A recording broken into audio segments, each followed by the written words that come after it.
I don't know if you can see it, but there's one of these Dutch sailing barges heading in the fjord. That is quite amazing. Full sails up, gliding along slowly. That looks really nice. Never seen a barge like that in Norway before, not sailing anyway. So that was really a treat. I ran down to grab the camera and try to zoom in as best I could, but it is a bit far off. But I'll include the pictures, of course. So yeah, I was just starting to prep the sails and get ready to set off, but when I noticed this ship just poking through or be out behind and key behind me, I just had to stop and take some pictures, because you don't see that every day in Norway, that's for sure.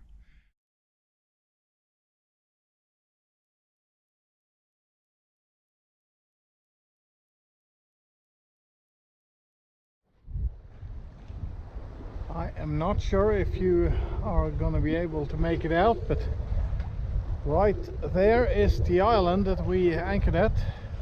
We did some zigzagging in the bay between Bavaria and a little island called Sild, around the fish farm in the bay there, just for fun.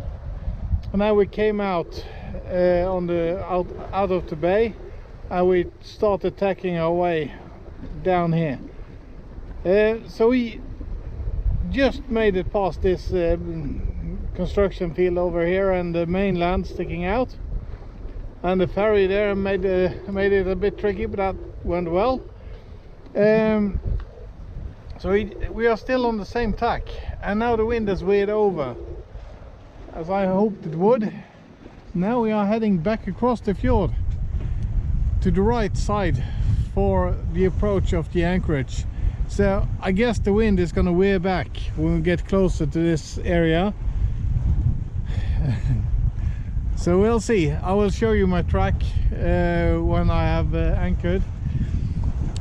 Down in here you get to Rosendal. That's an interesting place to visit, and in between it looks like one island, but the darker green on the bottom there is a different island and the taller one in the back, and in between them is a really nice anchorage. I was there the first year I had this boat, early in the season. It was beautiful. Interesting place, a bit shallow to get in there. Yeah, so this sail is working out nicely. Better than I had ever dared to hope for. So yeah, I can even sneak in another degree. How I sail in the fjord, I just put the sails to the maximum height I can sail into the wind, so it points as high as I can, giving a few degrees off maximum just to give the boat a little wiggle room, otherwise it's a pain. And I just sneak in another degree whenever I can.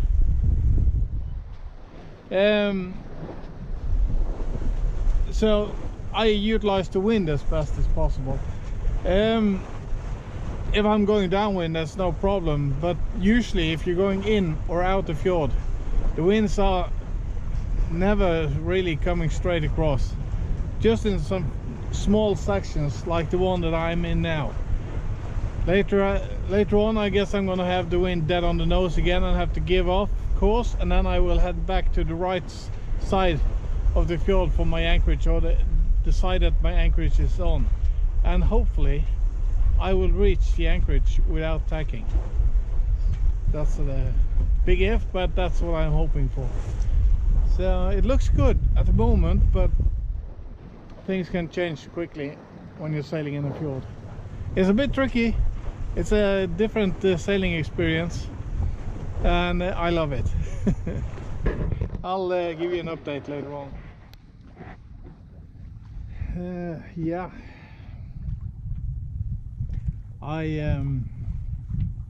I'm getting closer to the anchorage, but I didn't make it without tacking.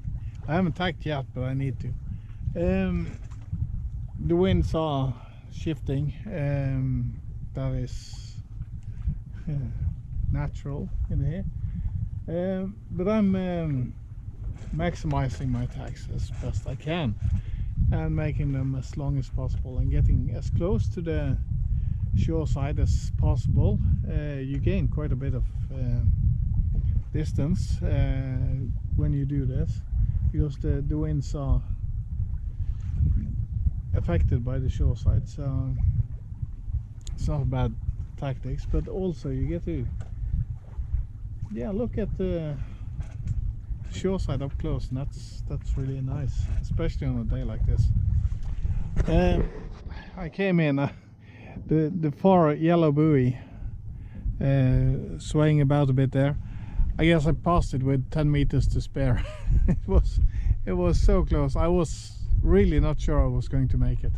So the winds are light in here. It would probably be quicker if I tacked out there, but this is also a sail trip and I want to see things, and I think it's quite beautiful.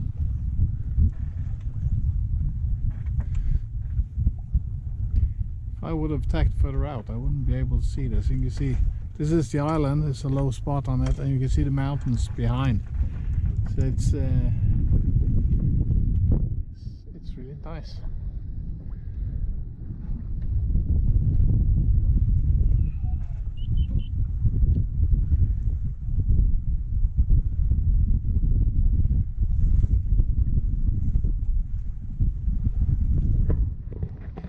So I'm getting closer to tacking now, so I need to prepare the boat for attack.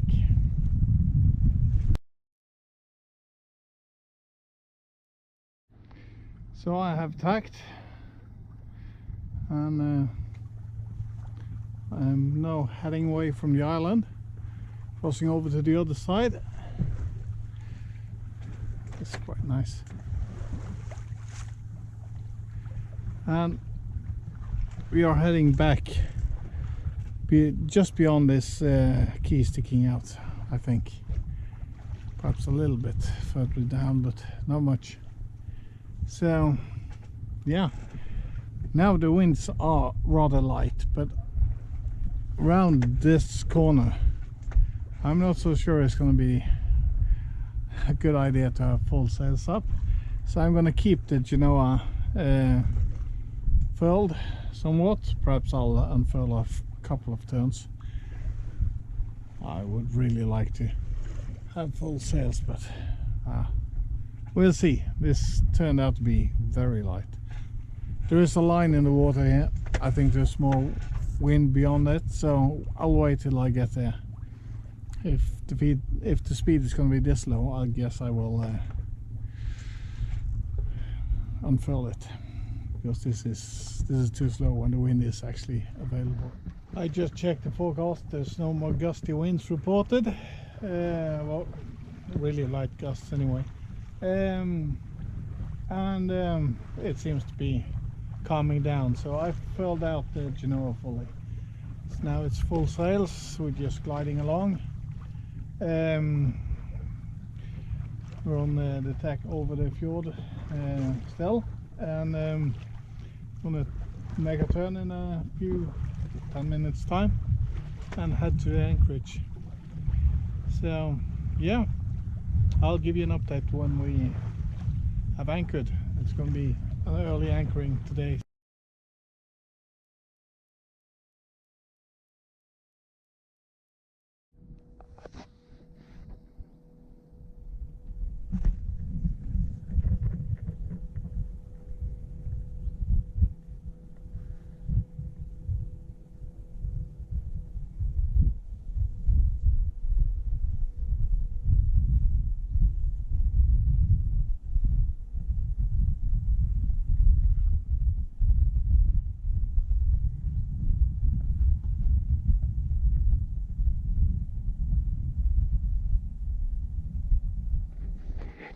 Yeah, the anchor is down. We have arrived at a little cove called Skorpovågen. That was the plan all day.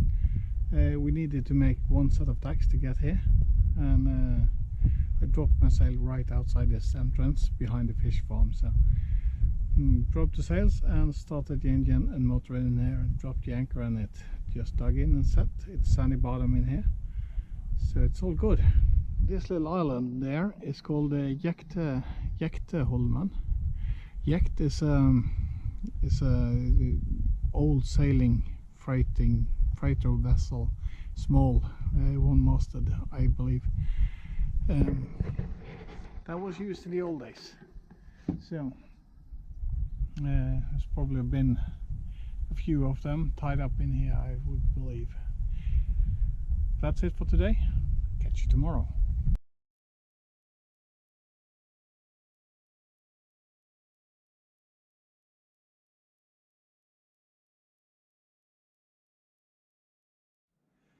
It is the next day. This morning the winds were forecasted to become quite brisk, and I was going to last until between 5 and 6 in the evening. And there's also forecasted likelihood of thunder and lightning. So I think it is good to hide in this little cove, Skorpovågen, until the weather settles down. The winds are getting lighter later on, so I might set sail then and sail across to the next anchorage and hunker down there for the next day, because tomorrow is just the same. The thunder and lightning is earlier in the day by forecast so far. So when I checked yesterday it was going to be in the evening as well, but when I checked this morning it was just tomorrow morning. The thunder was tomorrow. So I've been sitting here and it has been blowing quite a bit. Now the winds has shifted a bit, so it's more silent up in here, so I figured I could do a little video shoot. I'll show you where the winds came in earlier today, and it was gusting well above 40 knots, or yeah, well above 20 meters per second. So it was quite windy, and when I set the anchor last night I set it the other direction because that was where the wind was coming from then, and it was also blowing a bit last night, but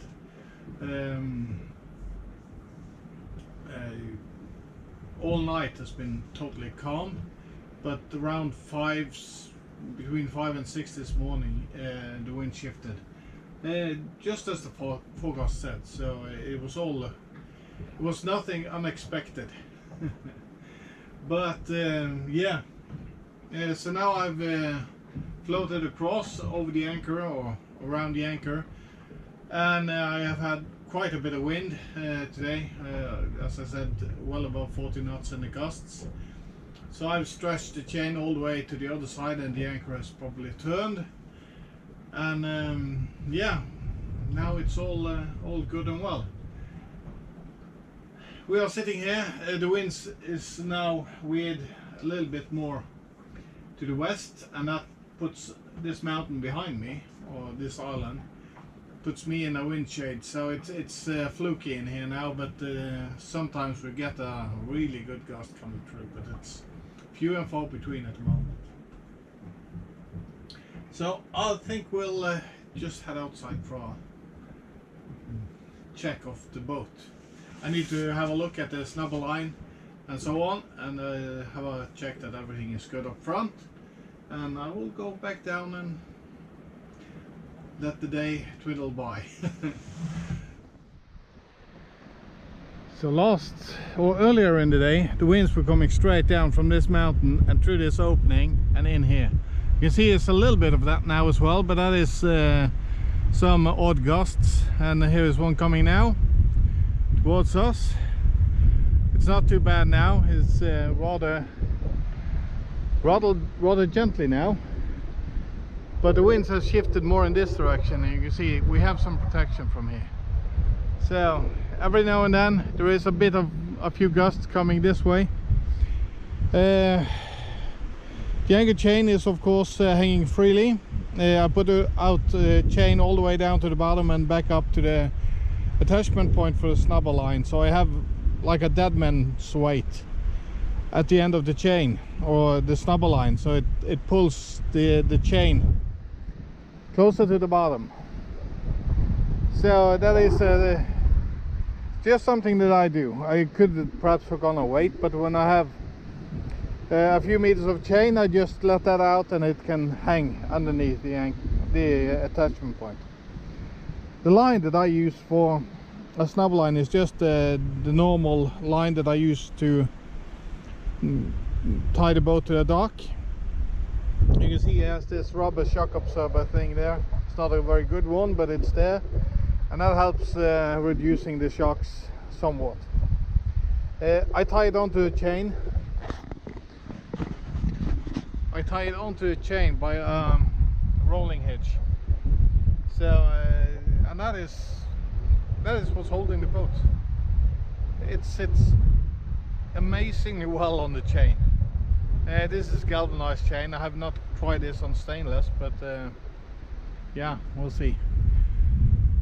I think I will stick with the galvanized chain. It's cheaper, it's a little bit stronger, so and I think this chain is just as old as the boat, and it still looks great. So it's probably not been used much, but I'm using it a lot now, so when it's time to replace it, we'll see. I think I'm gonna stay with the galvanized. If I don't switch out the anchor, I'm gonna keep it, or keep galvanized. The anchor, CQR, it's a good old anchor. That's what came with the boat. I think Lumar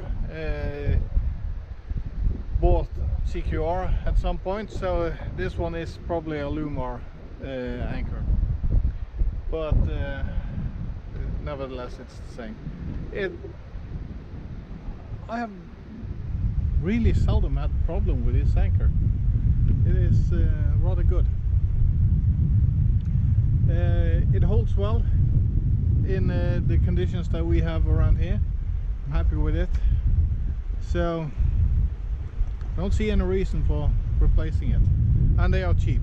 If I lose my anchor, it's like 50 bucks, and I have a new second-hand the same. So yeah, if there is one for sale not too far away from me, I will buy one, but usually the ones that I've seen up second-hand has been too far off a drive, so I haven't bothered. But I'm gonna secure myself another one just in case. Tomorrow we are heading beyond this fish farm and as far as the fjord will go, and then we get to Luxunda. We are going to anchor just in front of that. I've been to that anchorage once before, and it is a really good and well protected anchorage in the winds that is forecasted. And as you can see, there is a quite tall mountain there. That's Tysnesøy, and that will give me protection from the lightning, I hope, or at least decrease the risk of being struck somewhat. So yeah, it's been a windy night. It's been a windy day. The night was totally calm, so yeah, I'm just enjoying this lazy day on the boat. So now I'm gonna try to figure out my wind instrument, because I replaced the display and it is not showing what I'm expecting to see. So I have to get it back to meters per second, because that's my preference, and I also need it to point in the right direction. So I need to find my manual and read through it. Otherwise I'm gonna have to swap the old internals over to the new housing, because that worked flawlessly. It was just cracked everywhere. So yeah, that's why I replaced it, because this one looks brand new. So yeah, I'm gonna get back into the boat now before the next gust comes. I don't think I'm going to make it, but so I guess I've reached a conclusion. I'm going to stay another night at this anchorage, and the reason for that is it looks kind of miserable over there. Has been doing so all evening.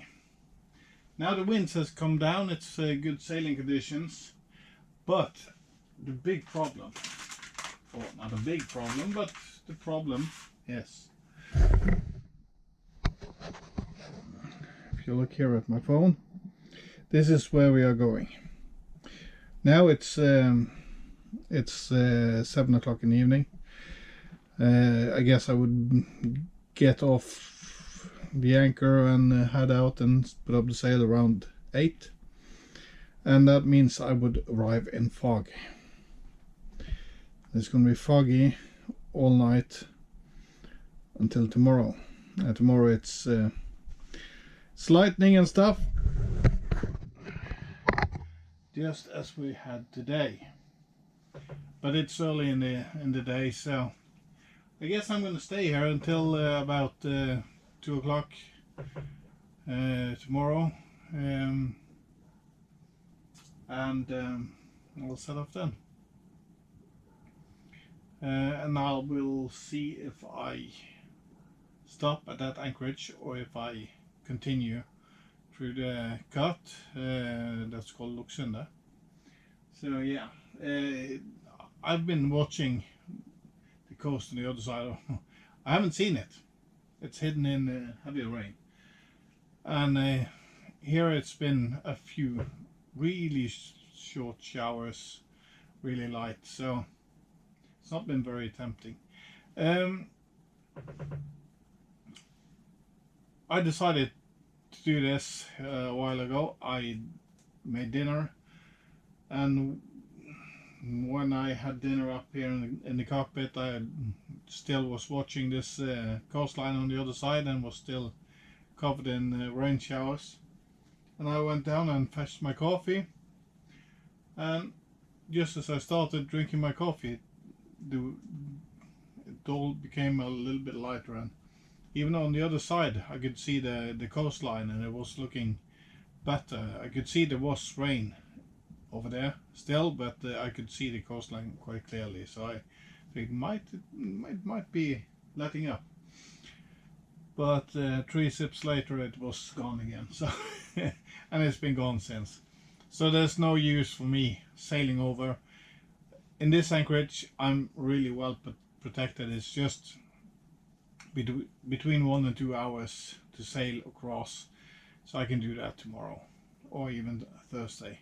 Today is Tuesday, so yeah, it doesn't really matter. I have time, and it is pleasant to stay here. Yeah, anchor is really well dug in. I have a perfect fix on the anchoring spot, so I know if I'm dragging and so on, so it's all good.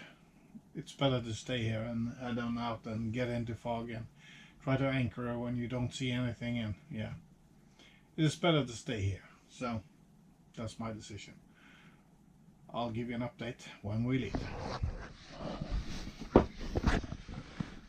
And this is what it looks like. There should have been land on the other side. You don't see it.